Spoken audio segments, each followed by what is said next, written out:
নাকি মুরগি ছাল তো কেউ খায় না। আসলে আমরা হাইজিনের ব্যাপারটা নিয়ে একটু সতর্ক থাকি, তো এই জন্য ওইটা আমরা খেতে চাই না।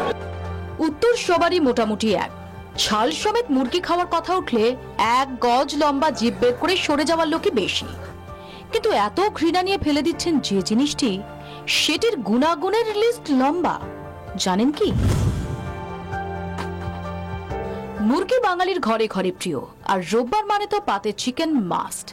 ননভেজ যারা, এই জিনিসটি ছাড়া তাদের মেনু অসম্পূর্ণ, এমনই ক্রেজ।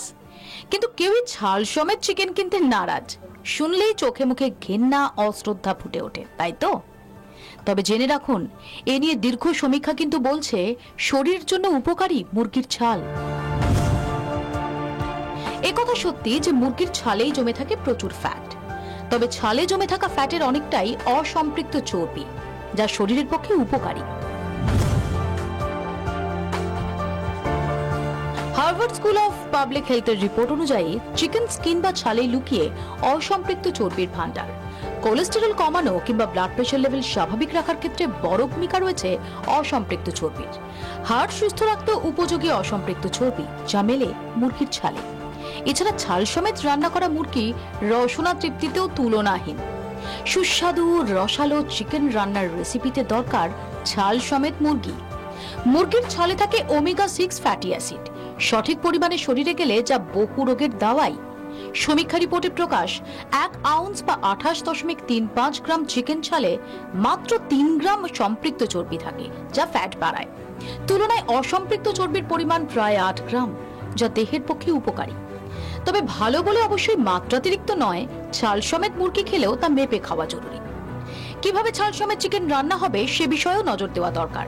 ঝাল মশলা মাখিয়ে ডোবা তেলে ভেজে রান্না করা চিকেন থেকে কিন্তু মোটেই মিলবে না কোনো খাদ্যগুণ, তা যতই ছাল সমেত হোক না কেন। দরকার এখন মিট ভাঙা, ঘৃণায় মুখ ফিরিয়ে নেওয়া নয়, বরং শরীরের পক্ষে উপকারী জেনে পাতে দরকার ছাল সমেত মুরগি, অবশ্যই পরিমাণ বুঝে। ব্যুরো রিপোর্ট, 24 ঘন্টা। মুরগির ছাল নিয়ে আর নাক সিটকোবেন না, বরং জেনে নিন গুণাগুণ ফোন করে 22342424391887 এই দুটো নাম্বারে কথা বলবেন যারা। পরিচয় করিয়ে দিয়ে আপনাদের সঙ্গে দুজন এক্সপার্ট রয়েছেন আমার সঙ্গে। রয়েছেন মেডিসিন বিশেষজ্ঞ ডক্টর শুদ্ধ সত্য চ্যাটার্জি, রয়েছেন ডায়েটিশিয়ান ববিতা হাজারিকা, যিনি অ্যাপোলোর চিফ ডায়েটিশিয়ান। আমি প্রথমে ডক্টর চ্যাটার্জির কাছে আসবো। ডক্টর চ্যাটার্জি, মুরগির ছাল বাঙালি সাধারণত অ্যাভয়েড করে থাকে, তার কি গুণাবলী? মানে আমরা খানিকটা দেখলাম, আপনি যদি বলেন যে আমরা কেন খাবো।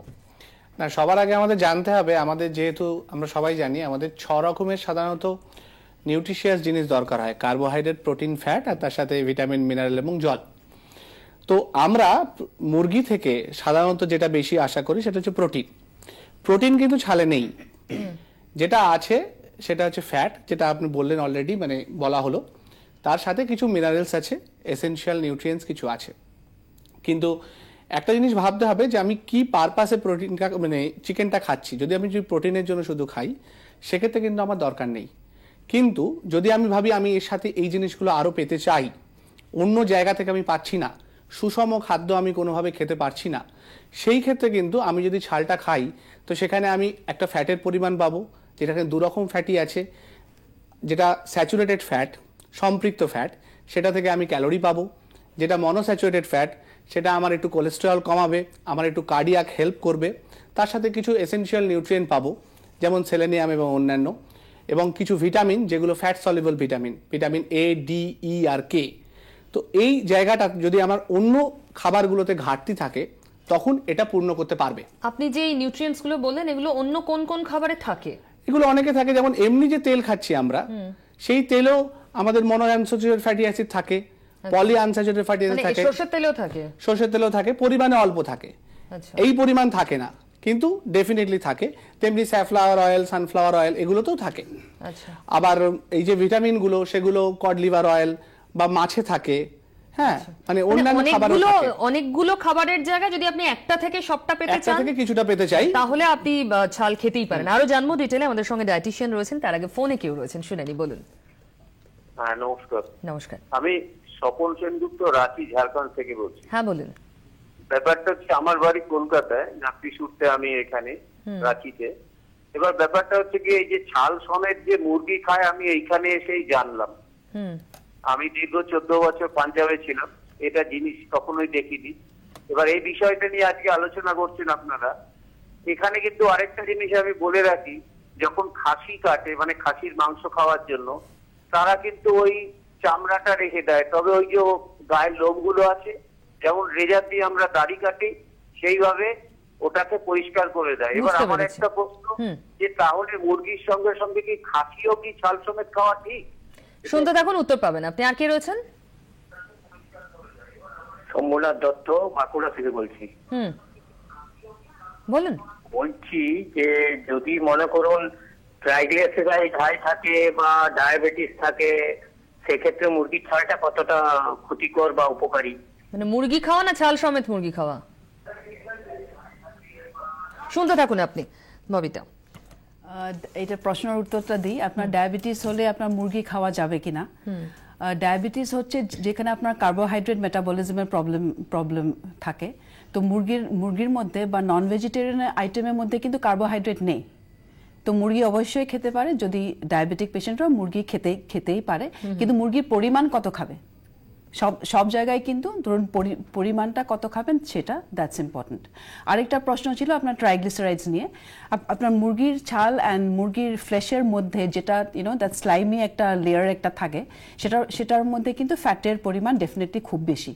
ওকে, অ্যান্ড সেই ফ্যাটটার মধ্যে যেরকম ডক্টর বললেন, ফ্যাটটার মধ্যে আপনার ভালো ফ্যাট আছে অ্যান্ড খুব কম পরিমাণে কিন্তু খারাপ ফ্যাট রয়েছে। খারাপ ফ্যাট বলে আমরা যেটা বলি স্যাচুরেটেড ফ্যাট, অ্যান্ড যেটা মনোআনস্যাচুরেটেড ফ্যাটের পরিমাণ কিন্তু বেশি।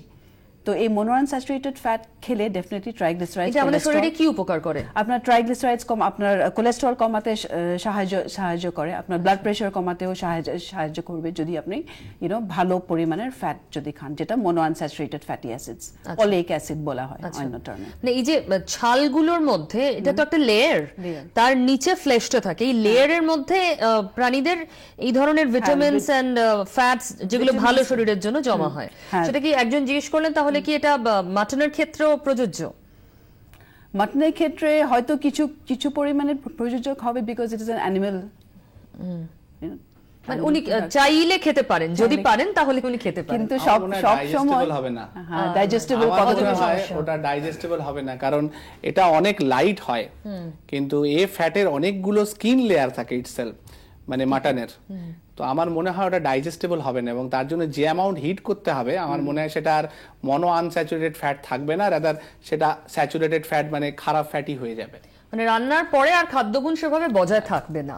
ফোনে আরো কেউ রয়েছেন, বলুন। শুভ সন্ধ্যা দিদি ভাই। শুভ আমি সন্ধ্যা। শ্রীকলোনি থেকে মানবেন্দ্র মুখোপাধ্যায় বলছি। বলুন। দেখুন, আমরা ফ্যাট ছাড়া মুরগি মাংস খেতে খেতে অভ্যস্ত হয়ে আসছি, আর দিনের পর দিন মেডিকেল সায়েন্স উন্নত হওয়ার পরে নতুন নতুন নিয়ম পরিলক্ষিত হচ্ছে। যাই হোক, ফ্যাট সমেত মুরগি মাংস আমরা দিনে বা সপ্তাহে কতটা খেতে পারি, এটাই আমার প্রশ্ন। শুনতে থাকুন। আর কেউ আছেন? ডক্টর চ্যাটার্জি। হ্যাঁ, সবার আগে উনি যেটা বললেন নতুন, এই ব্যাপারটা একদমই নতুন নয়। বহুদিন ধরে বিশেষ করে বিদেশে কিন্তু এই ছাল সহ মুরগি লোকজন খেয়ে আসছে, এবং ওদের রান্নার প্যাটার্নটা কিন্তু খুব ইম্পর্টেন্ট। আমাদের বাংলাতে বিশেষ করে বাঙালিরা যেভাবে আমরা রান্না করি, সেখানে সত্যি আমাদের এই ফ্যাটটার দরকার হয় না, কারণ আমরা যথেষ্ট তেল ব্যবহার করি, কিন্তু ওরা সেটা ব্যবহার করে না, যার ফলে ওদের যেটা সুবিধা হয়, ওরা একদিকে যেমন কার্ডিয়াক প্রোটেকশন নিতে পারে এই ছাল সহটা খেতে, অন্যদিকে তেমনি ওটা থেকে ওরা ক্যালোরিও পেয়ে যায়। সেই জন্য জাস্ট একটু বেক বা বয়েল করে ছাল সহ মুরগিটা খাওয়া হয়। এদেশেও যেগুলো ফ্রাইড চিকেন এমএনসি বা আপনার আন্তর্জাতিক ব্র্যান্ডের যেগুলো আছে, সেখানেও কিন্তু স্কিন সমেত চিকেনটা বিক্রি হয়, কিন্তু ওটা যেভাবে ফ্রাই করা হয় ফ্রাই তাতে করার পরে ওটার গুণাগুণটা খুব একটা থাকে বলে আমার মনে হয় না। মানে যে গুণের জন্য আমরা আজকে আলোচনা করছি সেটা খুব একটা থাকে না বোধহয়। আর যেটা উনি আরেকটা বলেন কত পরিমাণ খাওয়া হয়, মানে আমাদের প্রোটিনের মাত্রা হচ্ছে দিনে 1 to 1.2 gram per KG body weight একজন সাধারণ ক্ষেত্রে। মানে একজন যদি 70 কেজি হয় তো 70 থেকে 80 কেজির মতো গ্রামের মতো প্রোটিন তার দরকার হয়, যেটা সে ওই 100 গ্রাম প্রোটিনের মধ্যে মানে চিকেনের মধ্যে 20 গ্রাম পায়। তো সারা দিনে যদি আমরা এরকম হিসেব করে দেখি, তো সে সারা দিনে 100 গ্রামের মতো প্রোটিন খেতে পারে, মানে বা চিকেন খেতে পারে, সেটা 2 থেকে 3টে এটা পিস রোজ চিকেন হয়। বলছেন? হ্যাঁ, কারণ বাকি তার সঙ্গে ফিশেস তার কিছু থাকে, ডিমে তার কিছু পায়, ডাল আছে, ইভেন ভাত রুটিতেও অল্প অল্প প্রোটিন থাকে, যদিও সেগুলো ফার্স্ট ক্লাস প্রোটিন নয়। তো এই পুরো ব্যাপারটা নিয়ে সারা দিনে সে 100 গ্রামের মতো মানে সব মিলিয়ে 100 গ্রাম, চিকেন সেখানে খেতে চিকেনটা খুব অল্প পরিমাণে অ্যাকোমোডেট করা চিকেন সম্ভব। খেতে পারে আর কি, 100 গ্রাম চিকেন খেতে না, পারে, মানে মোট যার মধ্যে protein? 20 gram protein. আচ্ছা 100 গ্রাম চিকেন খেতে পারে। আচ্ছা, আমি আবার আলোচনায় আসবো আপনার কাছে। ফোন করতে থাকুন, একটা ছোট্ট বিরতি, এক্ষুনি ফিরছি।